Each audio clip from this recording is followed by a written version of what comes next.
Well, the New Year's festivities are already underway at some venues across the Coastal Bend, including Brewster Street Ice House. Our Taylor Alanis joins us from the party with some options on how you can stay safe and have a happy new year, especially on your way back home. Taylor.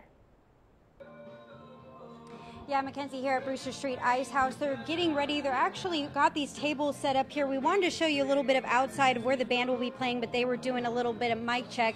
But of course, people are going to be here having fun, taking part, having some champagne and good drinks. But of course, we want to remind people as they indulge to be careful on their way home. Even if you start maybe at home, maybe do a little pre-gaming on your way to the bar, just get a safe ride home. Police are going to be on the road tonight in full force, including DPS. A few weeks ago, we talked with law enforcement about how they're going to specifically be looking for drunk and distracted drivers. So of course, we want people to have fun tonight, this New Year's Eve, but we also want them to get home safe. And now we have some options here in the Coastal Bend, including of course our rideshare programs, Uber and Lyft, but also some free options that we have going on tonight.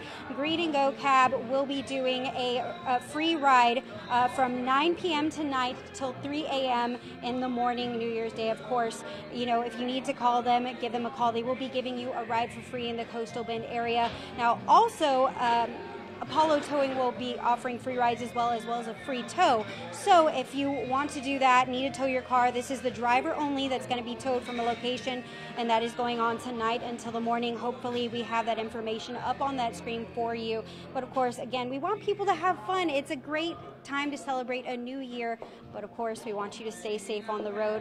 But for now, we will be here at Brewster Street Ice House. Taylor Alanis, 3 News.